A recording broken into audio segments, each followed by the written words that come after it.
I just wanted to thank everybody for coming out to GitHub Universe. I'll give everyone maybe a couple more minutes. Are they straggling in? Yeah. I just want to thank everybody to coming to our talk, fine-tuning your GitHub flow.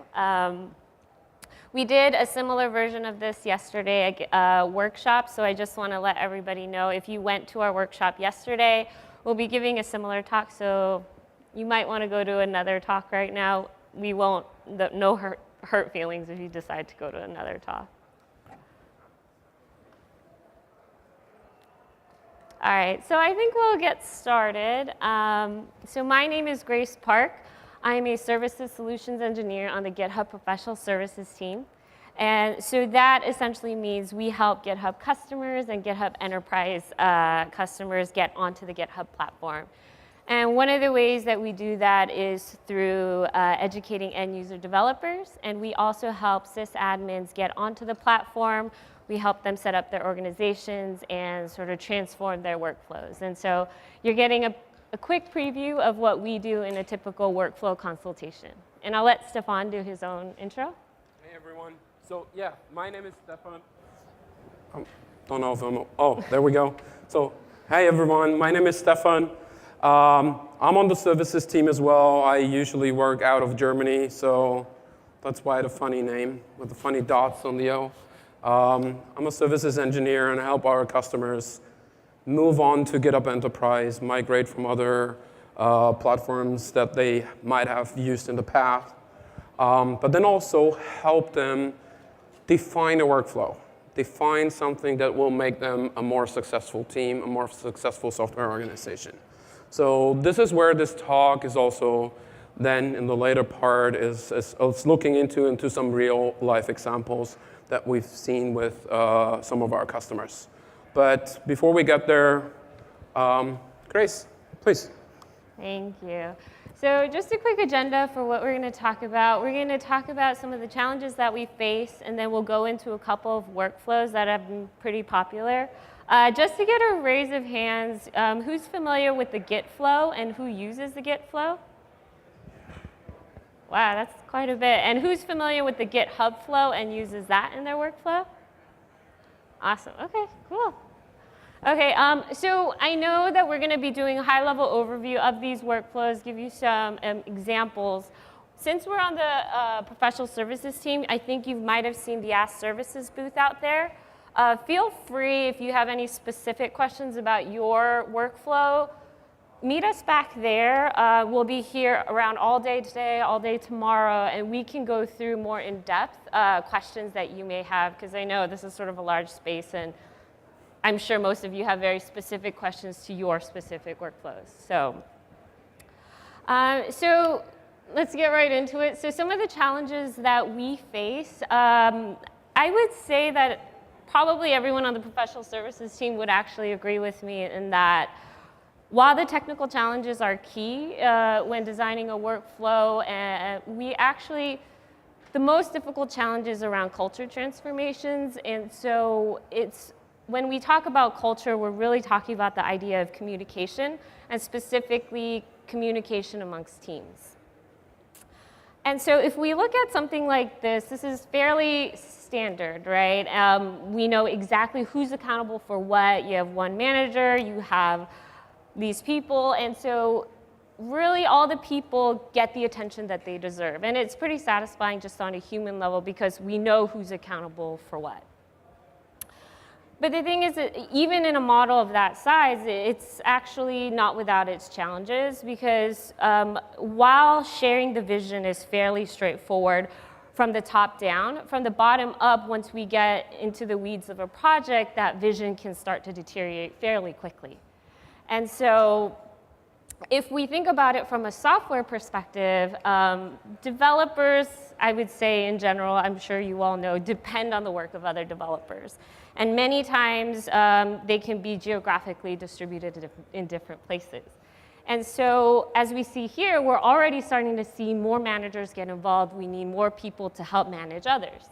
And so we find ourselves many times creating structures based on responsibility. It could be around business units, geography, functional areas. And when that happens, I think you've probably all seen this in your organization, silos start to break off, right? And so the thing that happens many times when we do workflow consultations, which you're seeing a quick preview of today, there becomes lost development time. And an example of this is that we were doing a workflow consultation with a team, and many times we like to have leads of development teams that actually haven't worked with one another that often. And the reason we do that is because we want to know the different types of workflows in a company. And we know that in an organization there can be multiple workflows. And so we were talking to two teams. We were doing an instance consolidation where we were consolidating code. And we realized doing a search that those two exact teams had created the same exact JavaScript framework. And so what ended up happening is not only is that lost development time, you're sort of in this really uncomfortable position where now you have to decide which one is better than the other. And so if we take it back to our chart right here, so say, for example, the yellow dev needs to talk to the green or blue, or they're trying to solve the same exact problem. And so as the orgs get more complex, you really, if you're one of the devs, don't really know who to go to for the information, right? And so that can go a couple ways. You can either just act without knowing, or since you don't have the information you need, you don't really act at all. And so naturally what happens in this state is that you go to your managers, right? And hopefully your manager will do a call out to other managers. Hopefully they would have heard. They will ask their teams. Hopefully a dev heard, and then they'll relay the information back, right? And I think this is fairly common. So what happens is it's essentially an enterprise grade of telephone. And so actually, this is probably more similar to what we're all used to. And if we look at this chart, there's only 1,248 people on this chart. And so now if we're trying to look for the yellow, green, and purple devs who need to somehow find each other, it can become a game of where's Waldo, right?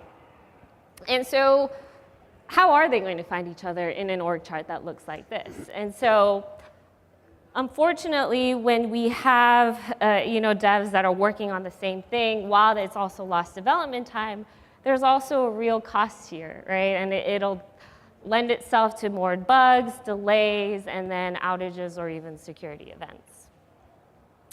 And so unfortunately, on top of that, what happens is that we've seen in our experience that rather than getting to the more well fleshed out solution and trying to figure out what was the real problem at hand, we all resort to sort of these good enough solutions or hacky workarounds, and that's very natural, and we've seen that many times with working with our customers. And so when we think about it, we want to acknowledge that the tools can impact our workflow. Whether we intend for it or not, whether it's easy or hard, it's going to affect our workflow. And for example, if you think about something like Subversion, I think it's fairly common to say that with Subversion, branching can be a rather heavy operation, right? And so what is the natural, thing? When something's hard, you don't do it, right? And so if you don't branch as much, by extension, the branches will become longer lived, right? And so this will essentially move us away from a more feature branching workflow into a more sprint or release-based workflow, right? And so another example of that would be merging branches, especially when branches are long-lived. What naturally happens is that we've seen in customers is that they have merge teams, right? If it's hard to merge, we're going to need more people to help with that. And so what naturally happens is we have devs that are working on their code, and then they sort of throw that over the wall mentality to the release team or the merge team. And so what happens is we have these risky islands of domain type workflow in these types of companies.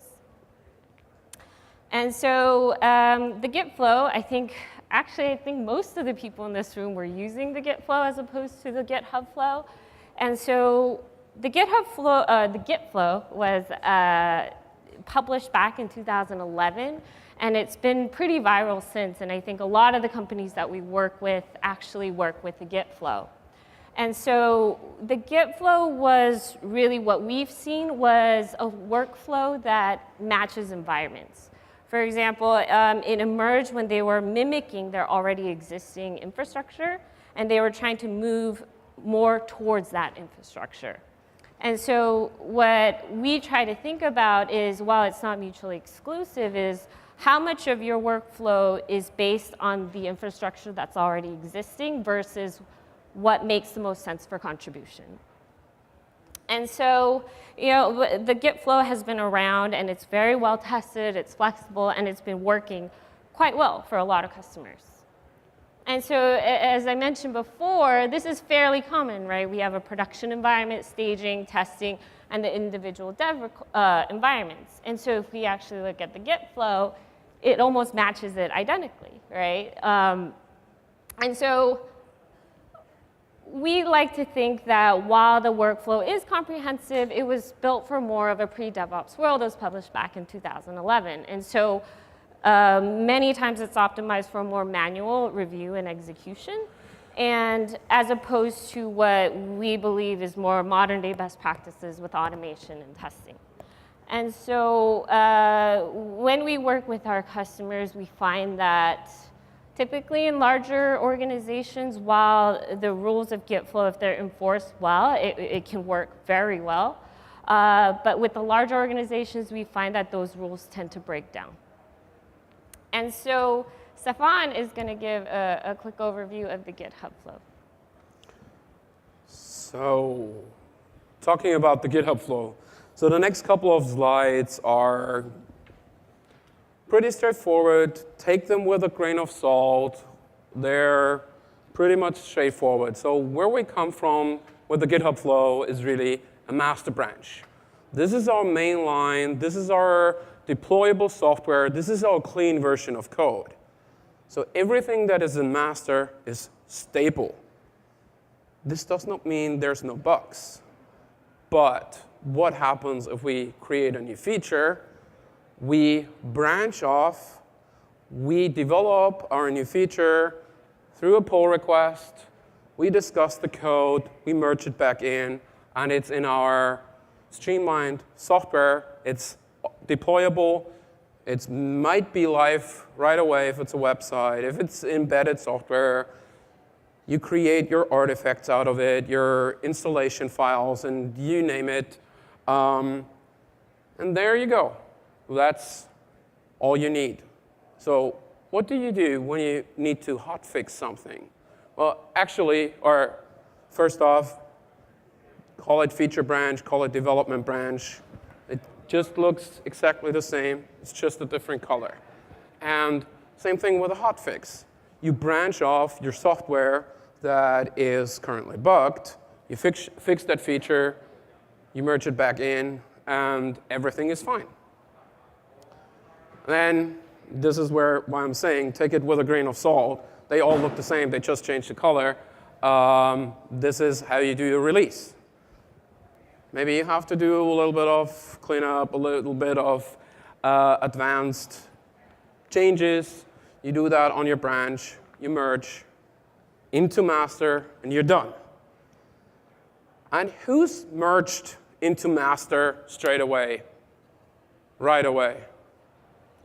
So, yeah. But, so, same old joke. It works every single time.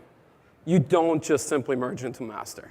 Why do I say that? Because we all know we need more control in our workflows. We need some gates to be enabled there. So we want to protect our master branch from accidentally changing without us knowing ahead of time if the software or the code that we're merging in actually is not breaking everything. So what GitHub allows you to do there is it allows you to protect your master branch. And this protection, first and foremost, enables this protection. With that protection enablement, what it does, it disables force pushes to that branch. Because force pushes can be really, really bad. And who has force push to master? And who has broken software with that force push? So I'm not alone. That's great. But then also, it also helps us not accidentally deleting that branch. And we're talking about master right now, but this could be applied to any other branch. And why that is important, we'll get to later. So protecting our master branch from these accidental things is one of the first steps that we can apply. So what we do when we create a new feature or a hotfix or, we create a branch of that protected branch. And then we do our development. We create our branch, we create our commits on our local machines. We check them into GitHub, and then we create, first we do need feedback. We need feedback, what's happening. Maybe this is where you do test-driven development. So your first commit is your test suite, your test cases that you check in. And then you run Circle CI, you run Jenkins, you run Travis CI, or you run any of these other continuous integration tools, or Selenium testing. You run SonarQube for code quality and things like that. And they report back right away to your developer how they're doing on code. Is it really good enough? Is it well tested? Is it buildable? Can I merge with confidence at the end? So when we do that, we get these statuses back, and we require these statuses to be green, to be checked. Otherwise, our merge at the end won't be happening. So we're not allowed to do that merge. So when we're on our pull request, what we do here then, subsequently, we also enable a discussion around our code. And this is not just a discussion around, okay, is this good, or do we put in a couple of really funny GIFs or GIFs? I'm not saying you have to use one or the other, but yeah, this is where we just get into play. But more importantly, we can require a review from our peers, from our Q&A team, or QA team, to look into our software, to the code that we changed, that we added, that it is peer-reviewed, that it is paired up on, and then we can enable that feature in our protection of the branch as well. So we require this review from our peers, from our teams, by checking that box. And there's also a box that now says, or that is not checked here, but that says require review from code owners. Maybe you have a repository that is not just one piece of code, but maybe there's several different sub-projects in there. So one sub-project is done by this one team, and the other sub-project is done by another team. With a code owner's file that you can put onto GitHub as well, you can define if a certain team automatically is required to review that piece of code that was changed if it's in a subfolder or a certain file ending or something like that. So when we have that enabled, we enforce this review before our merge can actually happen. What we do next is we're getting into that ready stage for our merges. And here we have now these different checkboxes in our protection set. And another one is really this up-to-date check for our branch. Because we all been in that situation where we tried to merge our branch into master, and it said, oh, you're out of date. There's a merge conflict you have to resolve first. With that button, GitHub will show you there's code changes from your other development teams, from your colleagues that happened to master while you were developing that feature. So update your branch so that CI, testing, and all that can run again, and it checks that everything works cleanly, and you don't end up with that conflict on master, but rather on your branch where it can easily fix it in an isolated stage. And so you have confidence to merge at the end. So at this stage, we know all our review is done, our CI has all passed, and our branch is up to date to merge. So when we finally merge, we could even be more restrictive here and say, hey, we don't just want anyone to merge into master because you just don't simply do that. We have a couple of things here in play already. But what we can do on top of that, we can say there's a release team. There's certain merge managers. This is all optional. So you can include this as single individuals or as teams to be able to merge this pull request.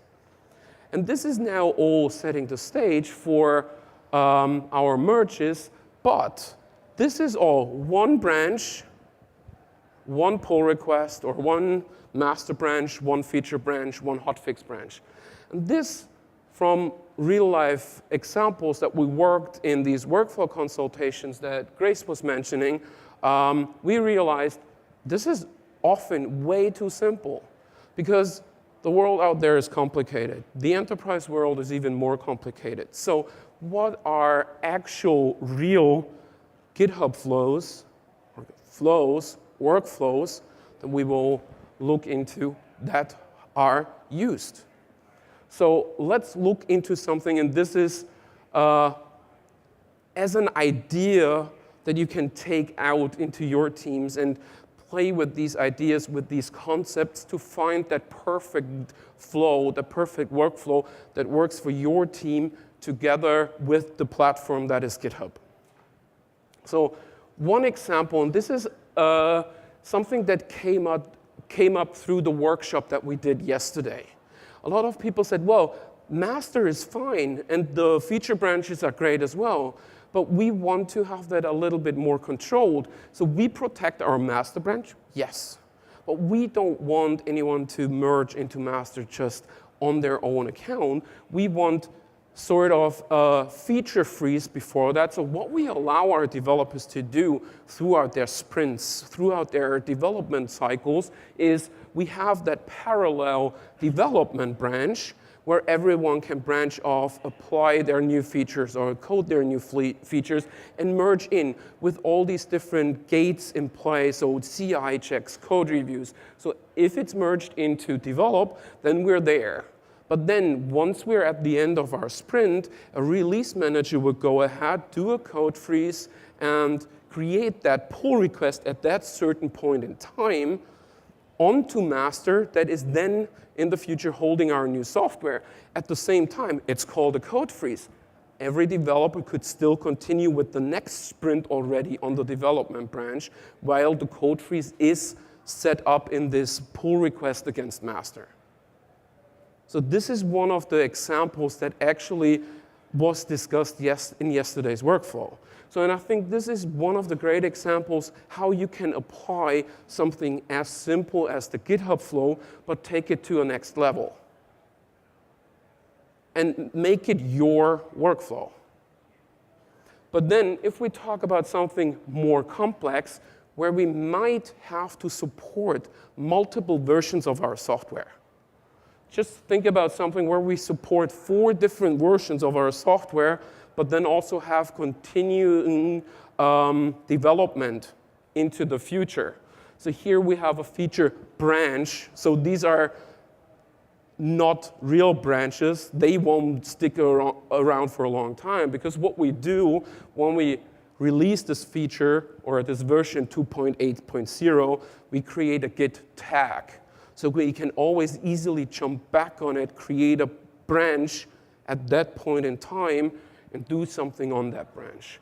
So now, for example, a bug fix, a hotfix needs to happen on our current master that was discovered, that was reported. So we can just branch off once more, create that hotfix branch, do our fix, and when we're ready to merge, when that merge happens, we can go ahead and create that point in time for backwards versions and move that code, these check-ins, these commits that we created onto that branch as well. Maybe we have to do some additional cleanup there or some additions, but then we can merge it and create that new tag, and we don't have to keep this long running branch around. But we still have that point in time, we have that new version, and we can apply that to all the other branches, to all the other versions that we support as well. So the magic in here is, and this is a question, if you like, what do you think is the magic word here? What's the magic command? I heard it. It's cherry pick. Yes, yes. So you come see me later. I got something for you. So yes, it's cherry picking. And the thing is, you can automate that process. If you automate that process, you might have heard the previous talk about Probot or with the webhooks and the GitHub API.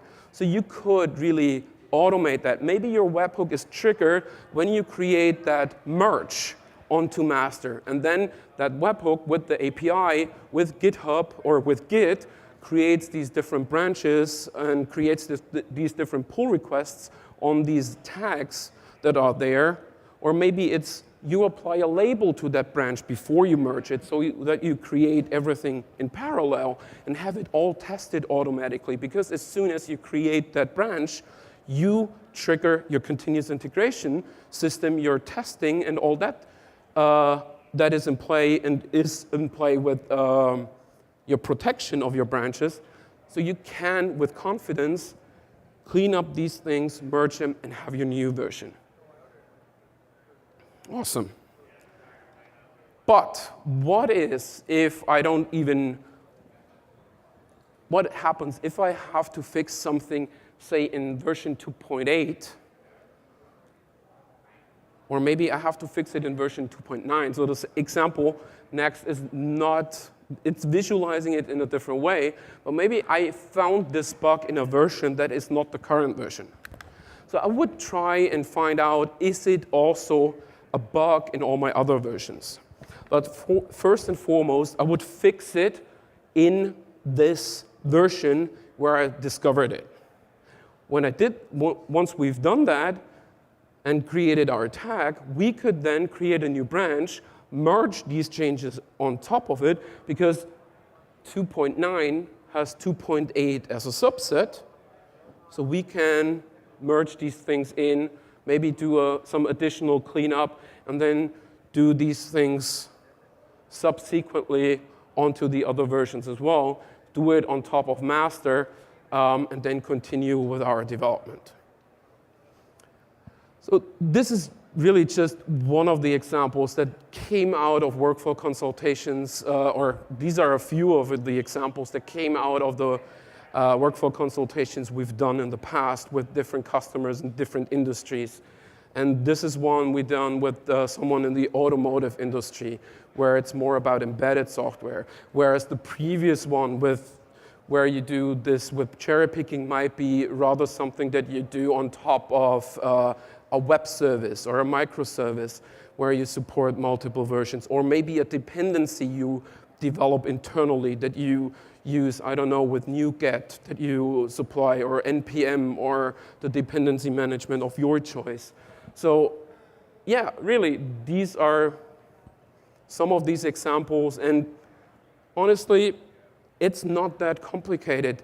And our goal really is to give you an idea how you can apply something simple as these workflows and apply them to your software development lifecycle with the platform that you're already using, and make your development a charm. And so with that, if there's questions, we can take them here. As Grace said, we're here today and all day tomorrow. If you'd like to get into a little bit more extended discussion about how could our workflow look like with some of these tools that we introduced, please come and find us over at the Ask GitHub booth. Otherwise, thank you. I'll give you all 10 minutes back. It's been a long day for everyone. I'll be here. Thanks so much.